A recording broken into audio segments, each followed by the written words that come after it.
بسم الله الرحمن الرحيم إن الحمد لله نحمده ونستعينه ونستغفره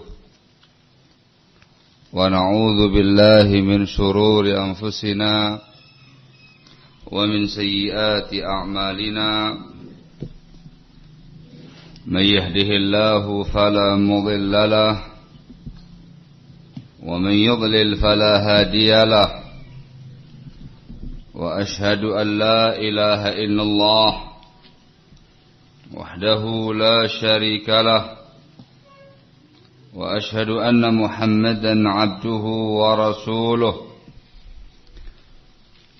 يا أيها الذين آمنوا اتقوا الله حق تقاته ولا تموتن إلا وأنتم مسلمون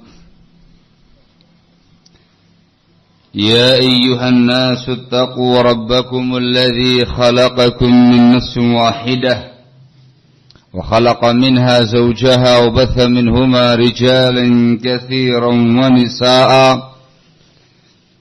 واتقوا الله الذي تساءلون به والأرحام إن الله كان عليكم رقيبا يا أيها الذين آمنوا اتقوا الله وقولوا قولا سديدا يصلح لكم أعمالكم ويغفر لكم ذنوبكم ومن يطع الله ورسوله فقد فاز فوزا عظيما أما بعد فإن أصدق الحديث كتاب الله وخير الهدي هدي محمد صلى الله عليه وعلى آله وسلم وشر الأمور محدثاتها فإن كل محدثة بدعة وكل بدعة ضلالة وكل ضلالة في النار أيها الناس.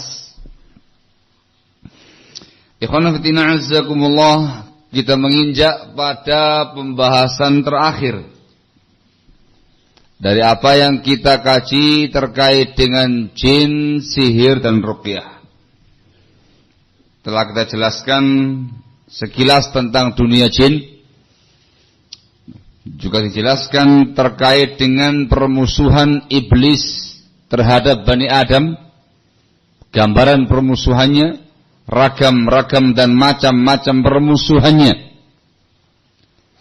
Di antaranya dengan merasuki Bani Adam dan juga dengan menggunakan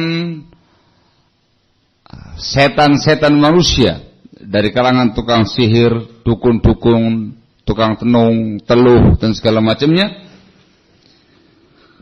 Kemudian telah kita bahas pula barakallahu fikum upaya-upaya untuk meredam permusuhan tadi, menjaga diri, membentengi diri dari mereka semua. Ada tindakan preventif, ada kuratif. Yang pertama telah kita uraikan beberapa poin di antaranya. Sekarang yang terakhir, tindakan kuratif. Ketika ada seorang muslim yang terkena gangguan jin dalam bentuk surak, dia terasuki jin, kemasukan jin, di dalam tubuhnya ada jinnya. Entah jin tadi yang mengganggu Bani Adam tadi masuk di dalamnya dengan berbagai macam sebab yang disebutkan sebelumnya, atau ini orang memang sebelumnya menggeluti ilmu hitam, memiliki khadam-khadam dari bangsa jin, memiliki banyak jin, lalu dia taubat dan insaf. Atau seseorang yang terkena pengaruh sihir, atau terkena penyakit ain dan yang semisalnya. Ala kulli hal, tertimpa ini semuanya. Terkait dengan tindakan kuratif, namanya rafa', penyembuhan. Di sana barakallahu fikum dikenal dengan istilah ruqyah. Dikenal dengan istilah ruqyah. Terkait dengan bab ruqyah ini, ternyata Nabi kita Muhammad alaihi salatu wassalam pernah bersabda yang menggambarkan bahwasanya ruqyah itu syirik. Disebutkan dalam sebuah hadis yang diriwayatkan Imam Ahmad, Abu Dawud, Ibnu Majah dan yang lainnya dari sahabat Abdullah bin Mas'ud radhiyallahu anhu, Rasulullah sallallahu alaihi wa ala alihi wasallam pernah bersabda, "Innar ruqa wat tamaima wat tiwalata syirkun." Sesungguhnya ruqyah, tamimah, tiwalah adalah syirik. Tegas mengatakan demikian, syirik. Namun barakallahu fikum, dalam kesempatan yang lain Nabi kita Muhammad alaihi salatu wasallam mengizinkan. Disebutkan dalam Sahih Muslim dari Auf bin Malik radhiyallahu anhu, dia menceritakan, kunna nurqi fil jahiliyah. Kami dahulu pada masa jahiliyah biasa meruqyah. Faqulna ya Rasulullah, kaifa tara fi dzalik? Maka kami bertanya, wahai Rasulullah, bagaimana pendapat engkau tentang ruqyah ini?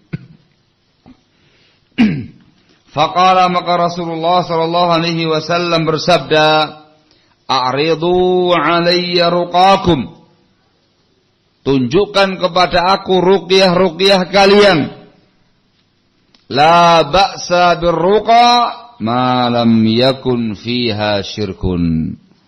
La ba'sa birruqa ma lam yakun fiha syirkun. Tidak mengapa ruqyah selama di dalamnya tidak ada kesyirikan. Dari sini barakallahu fikum menjadi jelas. Ruqyah itu dibagi menjadi dua. Ada ruqyah syirkiyah, ada ruqyah syar'iyah. Ada ruqyah yang syirik. Yang syirik. Ada ruqyah yang syar'i. Ada dua ya, Pak. Tayyib, kita akan mengkaji ruqyah syar'i yang bagaimana, ruqyah yang syirik yang bagaimana. Kita dahulukan barakallahu fikum pembahasan tentang ruqyah yang syar'i. Disebutkan dalam riwayat tadi barakallahu fikum, Rasul mengatakan la ba'sa birruqa ma lam yakun fiha syirik. Tidak mengapa yang namanya ruqyah selama di dalamnya tidak ada kesyirikan. Maka di sini ikhwan fillah azakumullah, para ulama kita menyebutkan adanya beberapa persyaratan, syurutun, beberapa persyaratan ruqyah itu dinyatakan syar'i.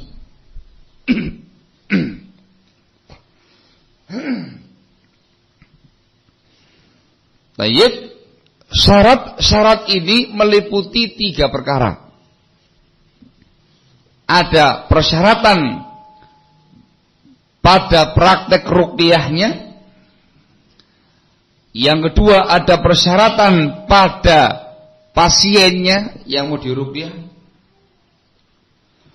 Dan yang ketiga, ada persyaratan orang yang meruqyahnya. 3 perkara ya, Pak. Taib, kita sebutkan sekarang. Adapun yang pertama, syurutun fir ruqyah. Syarat ruqyah yang syar'i. 1. Antakuna bi kalamillahi ta'ala au bi asma'ihi wa sifatih. Yang pertama, ruqyah itu menggunakan kalamullah, Al-Quran, atau dengan nama-nama Allah dan sifat-sifatnya. Ruqyah dengan Al-Quran atau dengan nama-nama Allah dan sifat-sifatnya. Yang kedua, antakuna fil ad'iyatil ma'thurah as-sahihah.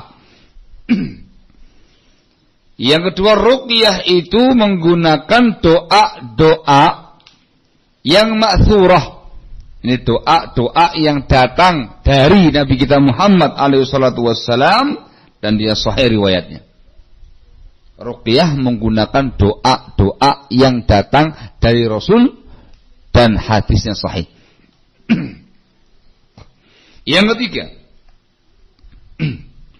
antakuna bil lisanil arabi au bima yu'rafu ma'nahu min ghairihi. Yang ketiga, ruqyahnya menggunakan bahasa Arab atau yang diketahui maknanya dari bahasa-bahasa lain Arab. Menggunakan bahasa Arab atau bahasa-bahasa yang lain yang diketahui maknanya. Yep. Ini ruqyah yang syar'i. Yang menyelisihi ini dikatakan ruqyah yang syirik atau yang enggak syar'i. Yang kedua, persyaratan pada pasien. Syurutun fil musab atau fil alil, fil marid. Persyaratan-persyaratan pada orang yang terkena gangguan jin atau pasien lagi sakit yang mau diruqyah.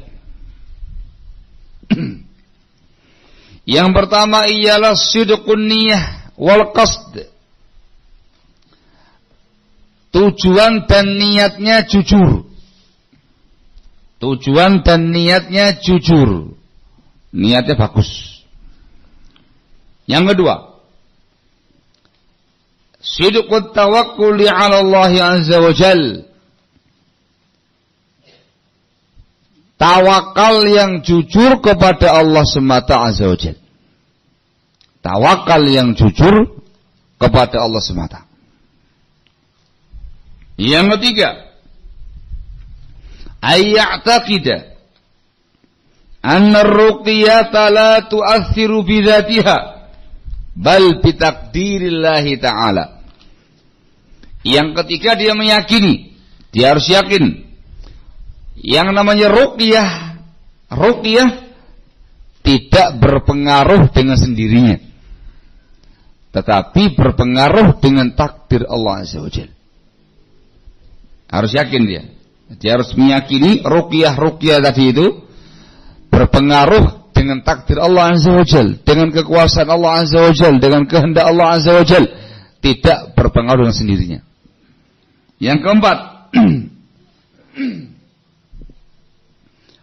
ayya'taqida anna Allah huwa alladhi yashfih la ar-raqi innama huwa sabab. Yang keempat, dia meyakini bahwasanya yang menyembuhkan dia adalah Allah. Yang menyembuhkan dia adalah Allah, bukan orang yang meruqyah dia. Yang meruqyah hanya sebab saja. Dan yang kelima, alla yatluba min ghairihi ar-ruqyah. Alla yatluba min ghairihi ar-ruqyah. Dia tidak boleh meminta ruqyah dari orang lain. Namanya istirqa. Tidak boleh dia meminta ruqyah dari orang lain. Ini akan membuat dia tidak masuk dalam 70.000 golongan yang dimasukkan dalam surga tanpa hisab, tanpa azab. Jangan sekali-kali minta ruqyah. Di ruqyah tanpa permintaan boleh, tapi kalau dia minta jangan. Ada larangannya, barakallahu fikum. Ini 5 syarat pada pasien. Kalau 5-5-nya ada, maka insya Allah ruqyahnya maknyes tokcer, barakallahu fikum. Yang ketiga, persyaratan pada orang yang meruqyah. Syurutun firraqi.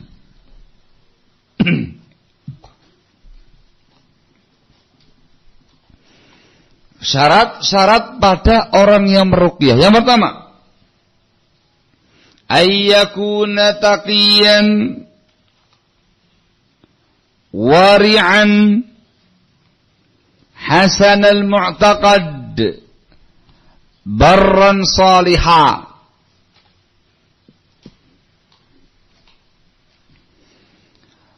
Dia orang yang bertakwa. Yakuna taqiyya, orang yang bertakwa. Wara', orangnya wara'. Akidahnya bagus. Gemar berbakti, berderma, berbuat kebajikan, dan dia orang yang saleh. Orang yang bertakwa, yang wara', bagus akidahnya, orang yang gemar berbuat kebajikan, saleh. Barakallahu fikum. Disebutkan oleh Ibnu At-Tin, dinukil dalam kitab Fathul Bari karya Al-Hafidz Ibnu Hajar rahimahullah, juz yang ke-10 halaman 196, kata Ibnu Tin, innar ruqa bil mu'awwidzati wa ghairiha min asma'illahi ta'ala huwa tibbur ruhani fa idza kana ala lisanil abrar minal khalqi hasala syifa'u biiznillah. Beliau mengatakan ruqyah dengan mu'awwidzat. Mu'awwidzat itu ta'awud kepada Allah, Al-Falaq, An-Nas dan segala macamnya. Ruqyah dengan mu'awwidzat dan selainnya dari nama-nama Allah itu termasuk pengobatan rohani, tibbur rohani, ya, medis secara rohani. Kalau ruqyah tadi itu melalui lesannya orang-orang yang baik, orang-orang yang saleh, maka akan tercapai kesembuhan insyaallah taala. Jadi dokternya itu memang ahlinya gitu ya kan ya. Ar-raqi di sini yang meruqyah diumpamakan kayak dokter. Tapi dia dokternya rohaniawan gitu ya kan. Nah, kalau rohaniawannya itu orang yang saleh, yang bertakwa, yang beriman, yang masya Allah begitu, tokcer, langsung tahu tempatnya. Nih, selesai. Tercapai insyaallah kesembuhan dari Allah Azza wa Jalla. Asyaratu tsani. Syarat yang kedua, quwwatut tawajjuh ila Allah. Quwwatut tawajjuh ila Allah wa quwwatul qalbi wan nafsi bittaqwa wat tawakkul. Quwwatut tawajjuh ila Allah, orangnya begitu kuat tawajuhnya, takarrubnya kepada Allah. Orangnya kuat hati dan jiwanya. Quwwatul qalbi wan nafs. Punya kekuatan hati dan jiwa. Itu dengan cara takwa dan tawakal. Dengan cara takwa dan tawakal kepada Allah Azza wa Jalla. Jadi orang ini ikhwan memiliki tawakal yang sangat tinggi kepada Allah Azza wa Jalla. Dia menyandarkan semuanya kepada Allah, memusatkan semuanya kepada Allah, punya kekuatan hati, kekuatan jiwa dengan tawakal kepada Allah Azza wa Jalla semata. Ini disebutkan oleh Ibnu Qayyim rahimahullah dalam Zadul Ma'ad juz yang keempat halaman 679, juz 4 halaman 179, dan Al-Hafidz dalam Fathul Bari juz yang ke-10 halaman 143. Barakallahu fikum. Ini harus kuat orangnya, ikhwan. Kalau orangnya itu dhaifun nafs, lemah kepribadiannya, lemah keyakinannya, lemah tawakalnya, lemah keyakinannya, dia akan jadi bahan tertawaan jin-jin tadi. Jin-jin jahat tadi ikhwan menertawakan dia. Dia membaca Al-Quran, meruqyah orang yang kena jin, cuma diketawain sama jin-jin tadi. Enggak digubris sama jin-jin tadi. Malah dikerjain sama dia. Lagi baca Al-Quran. Bacaannya salah, Pak. Tambang grogi dia. Sok ngeruqyah segala. Tuh bacaannya berlepotan, tajwidnya salah semua. Ngomong jinnya ya, Pak. Godain dia. Gak panas, Pak. Gak panas, gak ngefek. Terjadi itu ya, terjadi itu. Kenapa? Dikarenakan yang membaca bukan orangnya. Sehingga harus ada ketentuan tadi itu. Tidak sembarang orang ya, harus bertakwa, punya iman yang kuat, orangnya soleh, orangnya wara', akidahnya sunnah, di atas sunnah, punya jiwa yang kuat, kepribadian yang kuat, hati yang kuat, keyakinan yang mantap, tawakal yang tinggi kepada Allah Azza wa Jalla. Baru sekali baca langsung kelimpungan jin-jin tadi itu. Barakallah. Ini semua ikhwan persyaratan bolehnya ruqyah dengan kesepakatan para ulama. Ruqyah itu dinyatakan boleh, dinyatakan syar'i dengan kesepakatan para ulama dengan ketentuan-ketentuan di atas. Di antara yang menukil ijma' Al-Hafidh Ibnu Hajar dalam Fathul Bari dan juga As-Suyuti rahimahullah sebagaimana disebutkan dalam kitab Fathul Majid syarah kitab Tauhid. Boleh dengan ketentuan-ketentuan di atas. Paham insyaallah ya? Yang terpenting ya ikhwan pada poin yang pertama, persyaratan ruqyahnya tadi ikhwan. Barakallahu fikum. Adapun terkait dengan pasien, terkait dengan tim ruqyahnya itu untuk mensukseskan ruqyah dengan cepat. Untuk membuat jin-jin tadi betul-betul mudah dikalahkan dan insyaallah ya ikhwan tercapai kesembuhan dengan cara yang cepat. Barakallahu fikum. Ini syarat-syaratnya. Baik, sekarang cara-caranya. Cara-cara ruqyah. Di sini ada beberapa cara yang semuanya syar'i dan boleh insyaallah taala. Cara yang pertama ialah ayyaqra al-Qur'an 'ala al-masru' aw al-mashhur. Dia sang peruqyah ya, membacakan Quran pada orang yang kerasukan jin atau yang terkena pengaruh sihir. Dibacakan Al-Quran. Semua Al-Quran itu adalah obat. Adalah obat ya ikhwan. Allah mengatakan dalam firman-Nya dalam surat Al-Isra ayat yang ke-82, wa nunazzilu minal Qur'ani ma huwa shifaa'un wa rahmatun lil mu'minin. Dan kami menurunkan Al-Quran sebagai obat dan rahmat bagi orang-orang yang beriman. Sehingga antum bacakan Quran apapun silahkan, surat apapun silahkan. Dengan keumuman ayat tadi, semua Al-Quranul Karim dari mulai Al-Fatihah sampai An-Nas itu semua bisa digunakan untuk pengobatan ruqyah. Namun di sana barakallahu fikum ada beberapa surat-surat dan ayat-ayat tertentu yang disebutkan dalam hadisnya Rasulullah SAW, termasuk ayat-ayat ruqyah, ayat-ayat yang paling tokcer, paling manjur untuk ruqyah. Yang pertama ialah Al-Fatihah. Al-Fatihah. Itu riwayatnya panjang, terjadi di zamannya Rasulullah SAW. Sebagian sahabat meruqyah kepala suku dengan Al-Fatihah, sembuh. Dan Rasul mengiyakan. Yang kedua ialah Al-Ikhlas.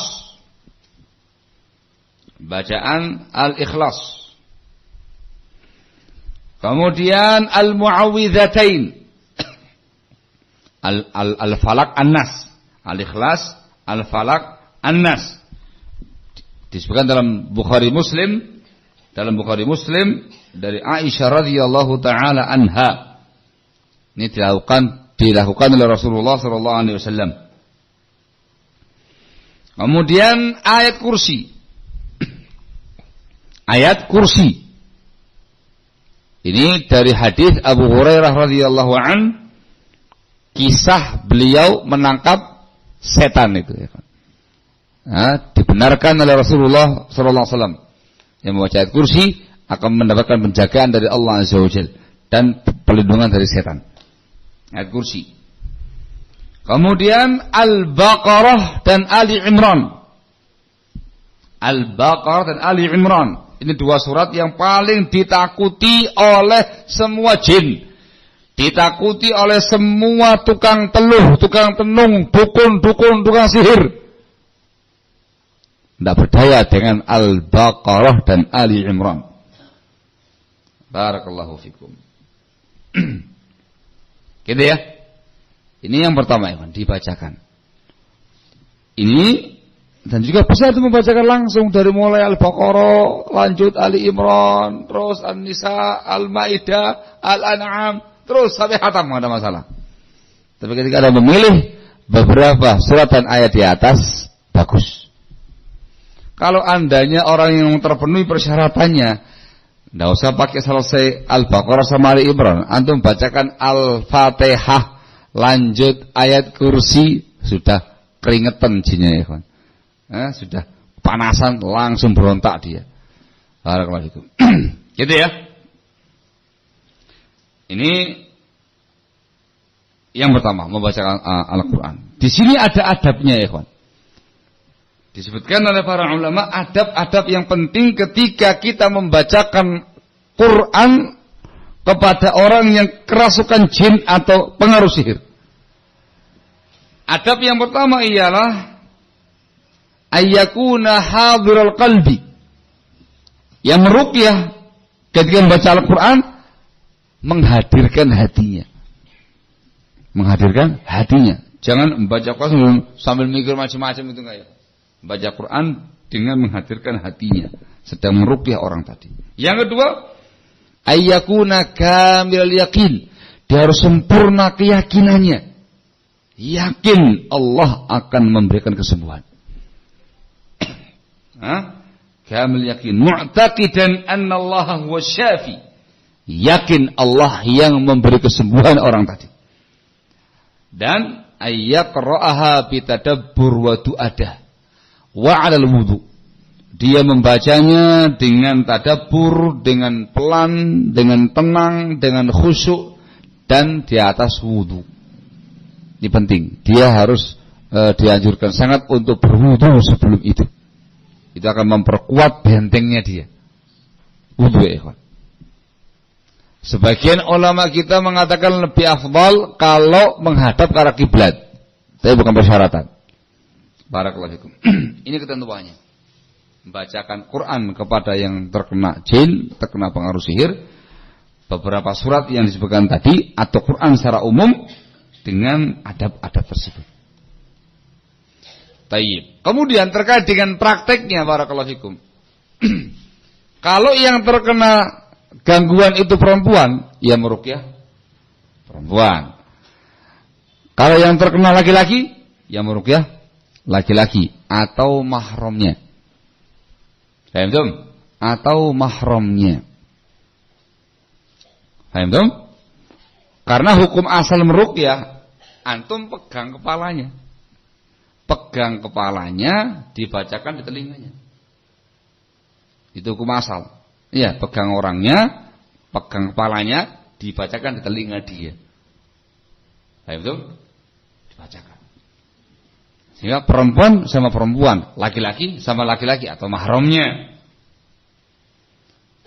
Ketika terpaksa di sana ada korban perempuan yang bisa meruqyah laki-laki yang bukan mahramnya, maka dibalik hijab.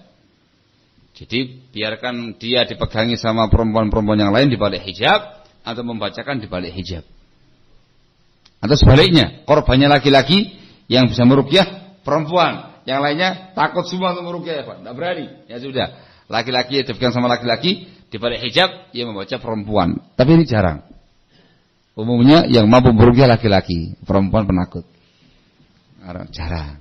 Tidak ada yang bisa, insyaallah, ya Pak. Gitu ya. Yang berikutnya, harus memperhatikan jin apa yang masuk dalam tubuh orang tadi. Kalau jinnya jin biasa, jin ular gitu aja, yang kemer-kemer, langsung pegang tangannya, pegang orangnya, pegang kepalanya, ruqyah, tidak ada masalah. Atau jin biasa, jin orang, tidak masalah. Tapi kalau yang masuk di dalamnya, ikhwan, jin harimau, jangan macam-macam. Iya, dia akan langsung kayak harimau, posisinya kayak harimau, dan ganas. Dia akan bisa mencapik-capik yang di depannya. Namanya Pak. Sehingga kalau demikian keadaannya, tidak memungkinkan bagi antum untuk megangi dia. Wah, antum bakal kewalahan megangi dia, antum harus kayak gulat gitu melawan dia, belum ngeruqyah, antum sudah kalah tenaga sama dia. Sehingga kalau itu jinnya dalam bentuk harimau, serigala, atau hewan-hewan buas yang lainnya, biarkan dia ditaruh di sebuah tempat, tembok supaya dia jangan lari. Antum meruqyah dari jarak yang memungkinkan antum untuk tidak terkena sambaran dia. Dan insya Allah nggak bakal berani maju dia. Kalau dia maju akan mental. Antum meruqyah dia. Paham ya? Ini dari pengalaman yang ada. Pengalaman Evan, ada salah seorang dulu muridnya kita orang, tapi sekarang sudah sama hajuri. Allah musta'an. Kena jin harimau. Teman-temannya nggak paham. Itu begitu dia masukkan, langsung tangannya itu mencapik temannya, ya Pak. Alhamdulillahnya di depan dia ada bantal. Lagi pegang bantal, nggak kena temannya langsung begini, yang kena bantalnya, robek itu bantalnya, ya Pak. Jin ini nggak sembarangan ini. Nah kalau kamu bisa robek perutnya tuh. Dan dia ngomong, kalau nggak ada bantal, robek perutnya kamu ini. Gitu. Nah, jin itu kan macam-macam, ada yang lembek, ada yang kuat. Kalau seperti itu ya kan, jangan macam-macam. Taruh dia di sebuah tempat yang dia nggak bisa lari, antum bacakan ruqyah padanya. Dia nggak bakal bisa tembus. Dia mau nyerang antum, mental dia. Terus begitu. Ini semua tidak ada riwayatnya. Ini semua terkait dengan bab tata cara teknis. Terserah antum. Paham dong? Paham? Yang berikutnya barakallahu fikum. Ketika jinnya tadi itu jin yang kuat. Ada jin yang sekali baca langsung kepanasan. Itu yang sangat kuat. Ketika jinnya kuat, antum patahkan dulu kekuatan dia. Lanjut ruqyah. Teruskan sampai dia lemah, sampai dia patah, sampai dia betul-betul tidak bisa lagi punya kekuatan. Barakallahu fikum. Baru kemudian antum ajak dia dialog. Tujuan kita adalah untuk melemahkan dia dan minta dia keluar, atau kalau dia seorang yang kafir, antum islamkan dia. Paham? Selama nggak ada kepentingan untuk membunuh dia, jangan dibunuh. Dia sudah lemah begitu, sudah nggak mungkin lagi punya kekuatan, antum suruh dia keluar, jangan kembali lagi. Terpaksa antum ruqyah, dia ngelawan terus sampai dia mati, itu nggak ada masalah, termasuk tindakan yang dibenarkan dalam syariat. Paham tuh? Namanya apa ya? Kok ternyata jinnya betul-betul kuat, nggak dikin antum. Pak Ustadz, bacaannya berlepot. Antum diam aja, jangan dikomentari. Lanjut. Pak Ustadz, bacaannya terlepot gitu ya. Lanjut, teruskan bacaan, terus, nggak ada masalah ya, Pak. Nggak ngefek Pak Ustadz, nggak ngefek gitu ya. Lanjut, itu memang cara-cara jin untuk melemahkan semangatnya antum. Lanjut, itu sesungguhnya reaksi dia lagi kepanasan, tapi sok dikuat-kuat gitu.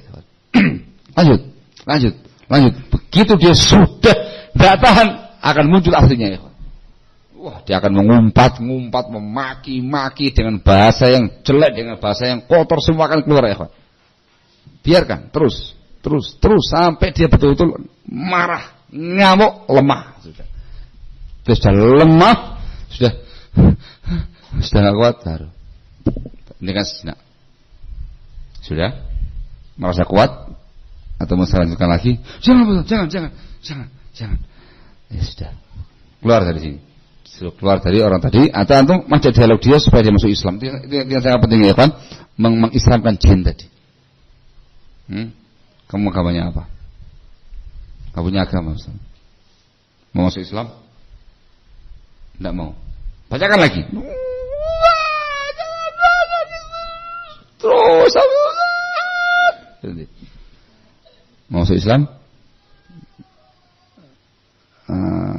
Dia masih bimbang, dikatakan dia nggak tahu Islam, atau terakan Islam. Dakwah tuh akhi, ini Islam, begini, terangkan Islam tuh kayak gini. Keindahan Islam, bimbingan Islam dan segala macamnya. Barakallahu fikum. Tertarik? Sudah. Ajak dia masuk Islam. Dia mau? Antum bacakan untuk dia syahadat. Ketika dia bisa mengucapkan 2 kalimat syahadatain, Muslim, alhamdulillah, antum dapat mengislamkan 1 orang jin. Itu luar biasa ya kan? Luar biasa. La yahdiyallahu bika rajulan wahida khairul laka min humurin na'am. Ketika dia sudah masuk Islam, yang tadinya kepanasan akan dingin. Ustaz, bacakan lagi Ustaz Al-Quran gitu. Atau bacakan lagi, dia akan merasakan dingin, sejuk. Yang tadinya panas di badan dia selama dia masih kafir ya kan? Ketika dia seorang Muslim, jinnya Muslim, sejuk, tenang, nyaman. Antum nasihati dia, jangan lagi mengganggu si fulan, kamu Muslim, gabung dengan teman-teman yang lain. Ada masjid di, namanya masjid apa ini? Al-Mabrur. Masya Allah. Kamu bisa tinggal di Masjid Al-Mabrur dengan teman-teman jin yang lain di sini. Antum taklimnya bagus dengan Ustaz Aslam ya. Kata. Gitu ya. Nama ya kan. Jadi tujuan intinya adalah semacam itu. Ini cara pertama dengan dibacakan Al-Quranul Karim. Cara yang kedua, ayyaqra alaihi al-ad'iyah al-ma'thurah wal-adhkar syar'iyyah. Ini juga diperbolehkan ya kan. Kamu bacakan pada orang yang kerasukan jin tadi, atau yang kena pengaruh sihir tadi, antum bacakan doa-doa yang ma'thur, yang ada riwayat dari Rasul, atau zikir-zikir yang syar'i. Namanya ruqyah dengan cara doa, ruqyah dengan cara zikir. Di antara yang dicontohkan Rasulullah SAW, doa-doa yang ma'thur atau zikir-zikir yang ma'thur ialah lafadznya Bismillahi yubrika, Bismillahi yubrika, wa min kulli da'in yashfika, wa min syarri hasidin idza hasad, wa syarri kulli dhi ain. Beliau lagi nyatat, nanti antum nyentuh beliau ya. Dan saya ulang lagi. Bismillahi yubrika, dengan nama Allah, Allah menyembuhkan kamu. Wa min kulli da'in yashfika, dan dari semua penyakit Allah yang menyembuhkan kamu. Wa min syarri hasidin idza hasad, dan dari kejahatan orang-orang yang hasad ketika dia hasad. Wa min wa syarri kulli dhi ain, dan dari kejahatan setiap orang yang punya pandangan mata, penyakit ain. Ini disebutkan dalam Sahih Muslim dari Aisyah radhiyallahu taala anha. dalam Sahih Muslim dari Aisyah radhiyallahu taala anha. Baik, ini yang pertama. Doa yang kedua. Lafadznya ialah ini ruqyahnya malaikat Jibril. Ruqyahnya malaikat Jibril kepada Nabi kita Muhammad sallallahu alaihi wasallam ketika lagi sakit. Bismillahi urqika min kulli syai'in yu'dhika. Min kulli syai'in yu'dhika. Min syarri kulli nafsin aw 'ainin hasidin. Allahu yashfika. Bismillahi urqika. Baik, yang artinya dengan nama Allah aku meruqyah kamu. Dengan nama Allah aku meruqyah kamu dari segala sesuatu yang mengganggu kamu. Dari kejahatan semua jiwa, semua mata yang hasad. Allah yang menyembuhkan kamu. Dengan nama Allah aku meruqyah kamu. Itu artinya ya ikhwan. Ini dalam Sahih Muslim dari Abu Sa'id Al-Khudri radhiyallahu an. Ini ruqyahnya malaikat Jibril kepada Nabi kita Muhammad sallallahu alaihi wasallam. Ketika Nabi Muhammad terkena pengaruh sihir, diruqyah demikian oleh malaikat Jibril. Barakallahu fikum. Yang berikutnya lagi. Contoh yang lain. Yang masyhur di kalangan teman-teman. Adhibil ba'sa rabban nas. Adhibil ba'sa rabban nas. Wasfi anta syafi. La shifaa'a illa shifa'uka. Shifaan la yughadiru saqama. Adhibil ba'sa rabban nas. Hilangkan penyakit ini wahai Rabbnya manusia. Wasfi anta syafi. Sembuhkanlah, engkaulah saja menyembuhkan. La shifaa illa shifa'uk. Enggak ada kesembuhan melainkan kesembuhan dari engkau ya Allah. Shifaan la yughadiru saqama. Kesembuhan yang tidak meninggalkan rasa sakit. Sambil mengusap orang yang sakit tadi dengan tangan kanannya. Ini disebutkan dalam Bukhari Muslim dari Aisyah radhiyallahu taala anha. Ada lagi lafaz yang lebih singkat. Lafaz yang lebih singkat. Adhibil ba'sa rabban nas biyadika syifa la kashifa lahu illa anta. Hilangkan penyakit ini wahai Rabbun nas. Di tanganmu semata semua kesembuhan. Dan tidak ada yang bisa menyibak penyakit ini kecuali engkau ya Allah. Dalam Sahih Muslim dari Aisyah radhiyallahu taala anha. Ini sambil dipegang orang yang sakit tadi. Nah, dipegang dengan tangan kanannya, dia mengusap orang yang sakit tadi, ikhwan, sambil mendoakan demikian. Barakallahu fikum. Laki-laki dengan laki-laki, perempuan dengan perempuan, atau mahramnya.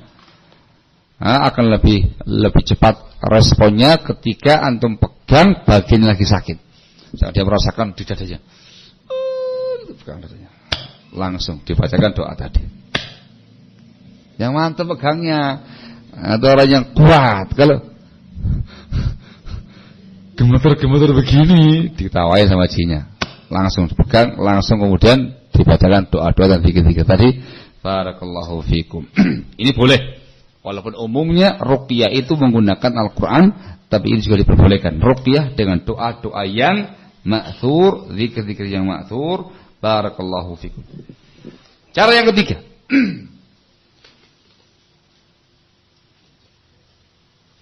Tayyib.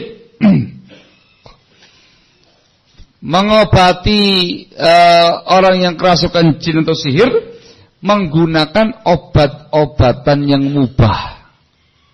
Isti'mal al-adwiyah at-tayyibah al-mubahah. Menggunakan pengobatan, obat-obatan yang mubah yang bagus. Yang disebutkan dalam riwayat adalah kurma ajwa. Mengkonsumsi kurma ajwa. Disebutkan dalam hadis riwayat Bukhari dari Sa'ad bin Abi Waqqas radhiyallahu anhu. Kata Rasulullah sallallahu alaihi wasallam, "Man tasabbaha kulla yawmin sab'a tamaratin ajwa Man tasabbaha kulla yawmin 7 maratin ajwa lam yadurruhu summun wala sihrun dzalikal yawm. Lam yadurruhu summun wala sihrun dzalikal yawm. Barang siapa yang sarapan pagi, subuh itu sarapan pagi ya. Barang siapa yang sarapan pagi setiap hari 7 butir kurma ajwa. Setiap pagi 7 butir kurma ajwa, maka tidak akan membahayakan dia racun ataupun sihir pada hari itu. Nah, apalagi yang kena sihir disuruh makan kurma ajwa, akan mengeluarkan pengaruh-pengaruh sihirnya, pengaruh-pengaruh jinnya. Kalau ada kurma ajwanya, ada nggak di sini? Hah? Ada yang jual? Ada yang jual. Masya Allah. Zain, barakallahu kurma ajwa. 7 butir kurma ajwa. Nggak ada ketentuan harus yang super gede. Sedang ambil dia kurma ajwa, dimakan 7 butir setiap hari ya Pak. Itu juga di antara cara untuk menghilangkan pengaruh-pengaruh jin dan sihir. Yang keempat,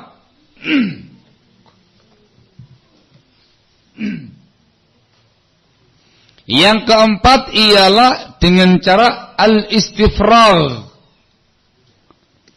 Al-istifragh artinya mengeluarkan dari perut kita, dari badan kita semua pengaruh-pengaruh sihir, pengaruh-pengaruh jin. Misal, sihirnya itu dalam bentuk makanan yang dikonsumsi. Ini orang nggak ngerti lagi makan sesuatu, ternyata makanannya itu ada mantra-mantra sihirnya masuk ke dalam mulutnya, gelek dalam perut. Ternyata ini pengaruh sihir. Paham tuh? Atau dalam bentuk minuman, dia disihir dalam bentuk minuman, nggak tahu dia lagi diminum. Bismillah.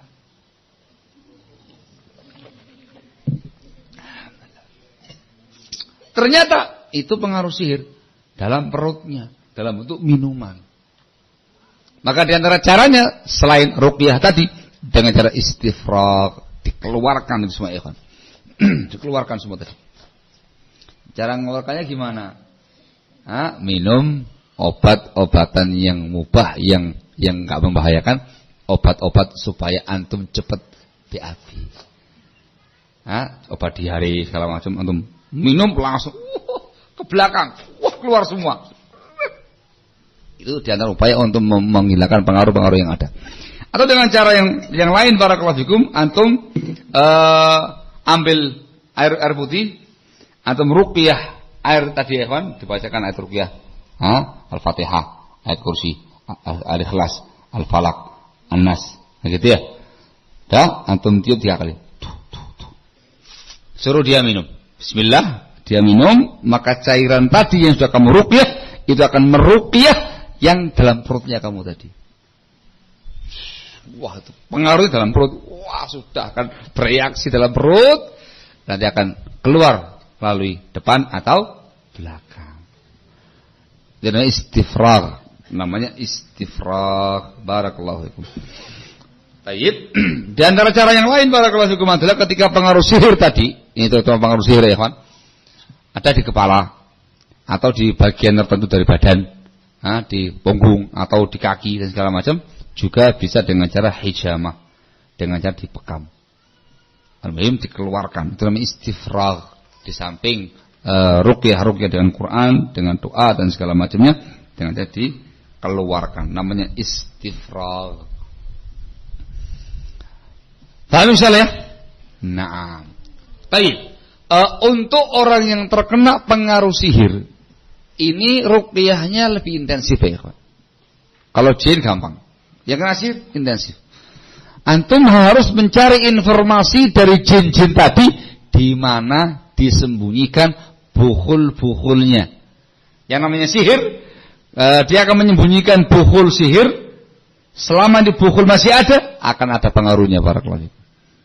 Sehingga harus dicari informasinya mana, diketahui bukhulnya adalah ini, tempatnya di sini. Kamu cari, ketemu bukhulnya, antum ruqyah dia, binasakan dan bakar dia.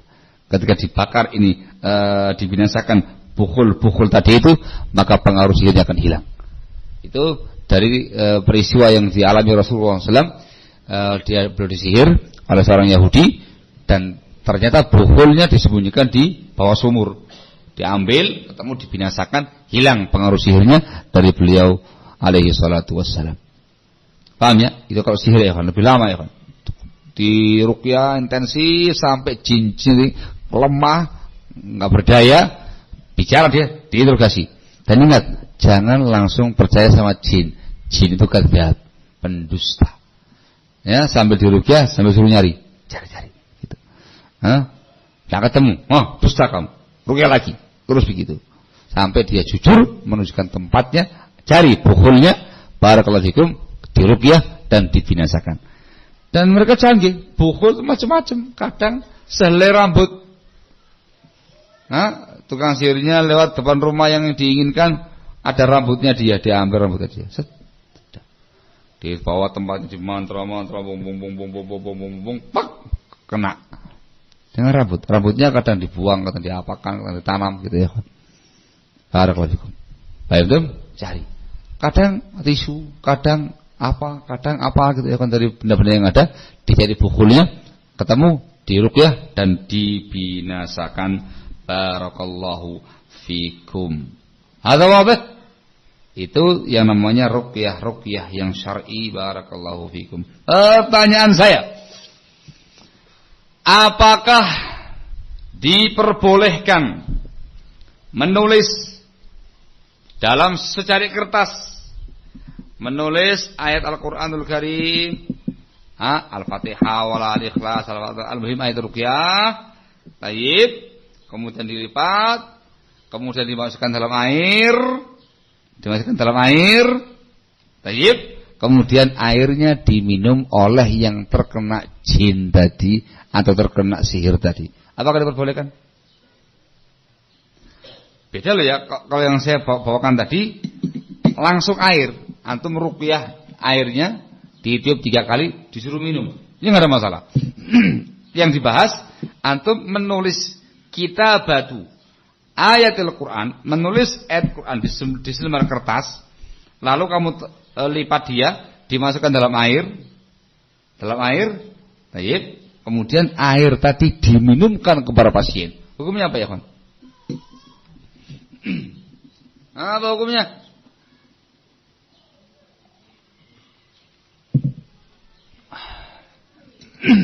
Piye iki? Iya, Ustaz. Tidak boleh. Kenapa tidak boleh?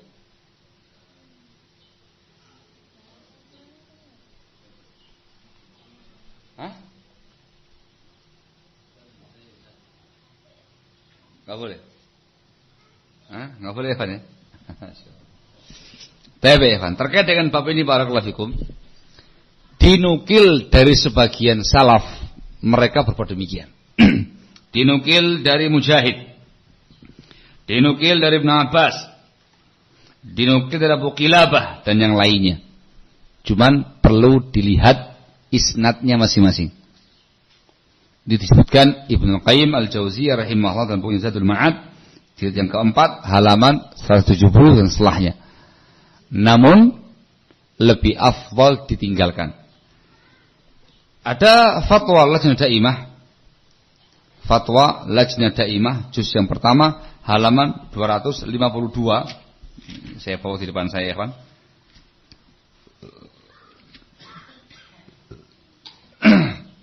Ditanya kepada Lajnah Daimah, ma hukmu kitabati syai'in min ayatil Qur'anil Karim wa syurbiha fa inni ra'aitu nasan yaf'aluna dzalik.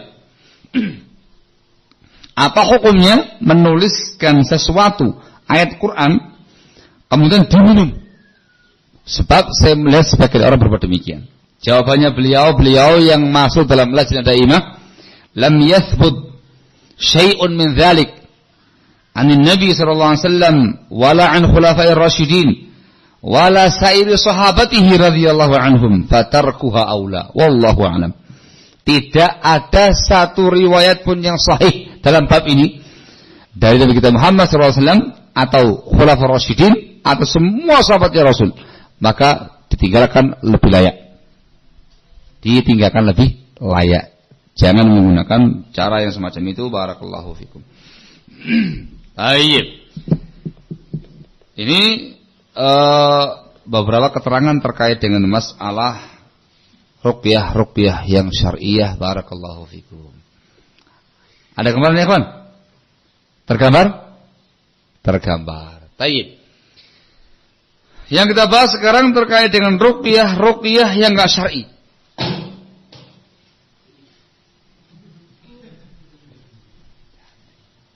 Ada ruqyah yang enggak syar'i. Di antara bentuk ruqyah yang tidak syar'i, satu,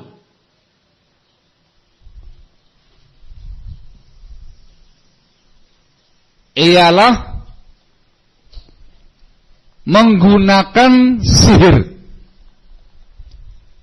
Ini yang disebut dengan nusrah asyirkiyah. Hillus sihri bisihir. Menghilangkan sihir dengan kekuatan sihir juga. Paham salah ya? Ini hukumnya haram, hukumnya syirik. Jadi ada orang terkena sihir, datang paranormal, dipanggil dukun paranormal. Dia baca mantra-mantra, manggil jin yang lainnya untuk melawan jin yang satunya lagi. Kalah. Jin dia lebih kuat. Sihir dengan sihir itu hukumnya haram. Namanya nusrah yang dikatakan syirik oleh para ulama. Adalah yajuz. Baik. Sehingga tidak boleh menghilangkan pengaruh jin atau pengaruh sihir dengan sihir juga. Itu namanya haram dengan haram. La yajuz. Yang kedua, di antara bentuknya haram kan barakallahu fikum ialah dengan cara menggantungkan sesuatu yang bertuliskan raja dengan kalimat yang tidak dipahami maknanya. Namanya raja gitu ya. Di selembar kain tulis beberapa simus atau mim, ha, apa gitu, beberapa ayat yang enggak jelas, diwalik-walik raja, dilipat kecil, kemudian dimasukkan dalam sebuah kotak, kemudian dikalungkan sama sang alari. Kalungkan dalamnya ada raja-raja tadi. Hadza haram. Ini yang disebut dengan tamimah. Rasul mengatakan innar ruqa wat tamaima wat tiwarata syirkun. Sesungguhnya ruqyah syirik, tamimah adalah kesyirikan. Adalah yajuz. Kalau melihat orang-orang kampung pedalaman, orang-orang awam, anaknya dikasih kalung, warnanya kalung kulit, ada kotak kecil. Nah, itu dalamnya raja-raja. Itu fungsinya untuk menolak bala, untuk nolak gangguan jin, untuk nolak gangguan sihir, untuk nolak gangguan penyakit ain. Hadhihi tamimah. Inilah yang namanya tamimah yang diharamkan dalam Islam. Syirik ya. Paham? Wa huna soal. Di sini muncul pertanyaan barakallahu fikum, apa hukumnya menggantungkan ayat-ayat Quran? Yang dipasang bukan raja-raja, tapi dipasang ayat Quran. Dituliskan di situ ayat kursi, Al-Ikhlas, Al-Falaq, An-Nas, ayat kursi, ya. Kemudian digulung-gulung kecil, dikalungkan sama anak kecil. Yang ditulis ayat ruqyah. Dikalungkan kepada anak kecil untuk tolak bala, tolak jin, tolak sihir, penyakit ain dan segala macamnya. Apa hukumnya ya, Pak? Hukumnya apa? Hukumnya apa ya, Pak? Yang ini ada ikhtilaf di kalangan para ulama. Sempat terjadi di zaman dahulu kala di sebagian sahabat, namun pendapat yang rajih, pendapat jumhur ulama yang mengatakan tidak diperbolehkan. Alasannya dikarenakan itu nanti akan masuk ke kamar mandi, ke WC dan segala macamnya, sehingga terhinakan. Barakallahu fikum. Dan beberapa alasan yang lain yang disebutkan para ulama, mereka mengatakan itu semua tidak dibenarkan. Sehingga bukan dengan cara semacam itu, tapi dengan cara-cara yang dibawakan tadi. Barakallahu fikum. Wallahu ta'ala.